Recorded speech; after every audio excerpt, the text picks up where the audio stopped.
This video shows you how you would remove the Vanos when you don't need to remove the diaphragm springs. If you want to replace the diaphragm springs as well, you should use a different procedure. Click on the link to see how.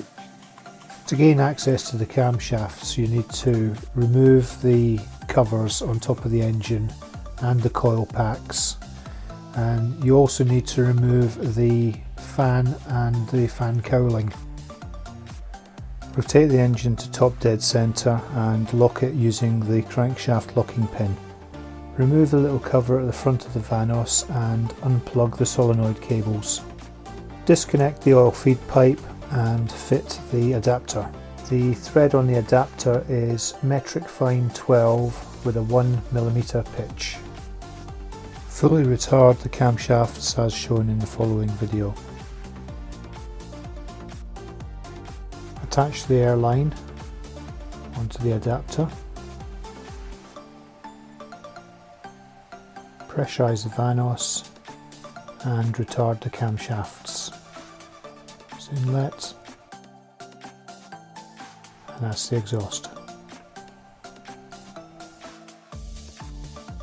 Remove the chain guard.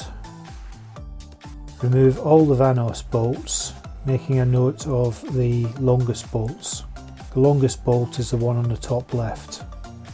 There's also an earth cable attached to the bolts shown circled.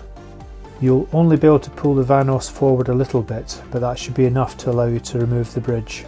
Push the Vanos back into position and re-secure it using the bolts shown circled. Loosen the hub screws as shown in the video. Be careful, do not remove these screws. You need to make sure that you've got access to the two bolts at the back of the exhaust sprocket. Remove the crankshaft locking pin. Loosen the two bolts on the inlet sprocket by one full turn. Just loosen them, don't take them out.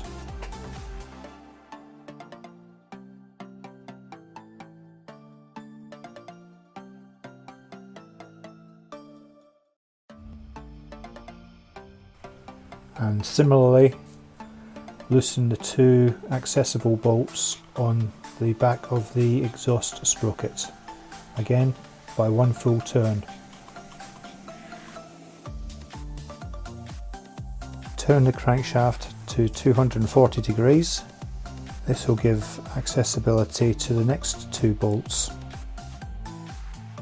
Again, loosen the two accessible bolts by one full turn.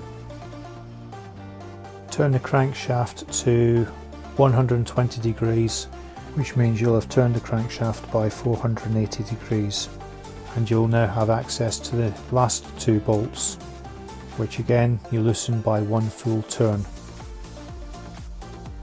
Rotate the engine back to top dead centre and engage the crankshaft locking pin. Remove the two securing bolts from the Vanos, and you can finally remove the Vanos, noting that as you do so the spline gears on the Vanos will cause the hubs to turn. But because they've been loosened from the sprockets, you're not trying to turn the cams at the same time.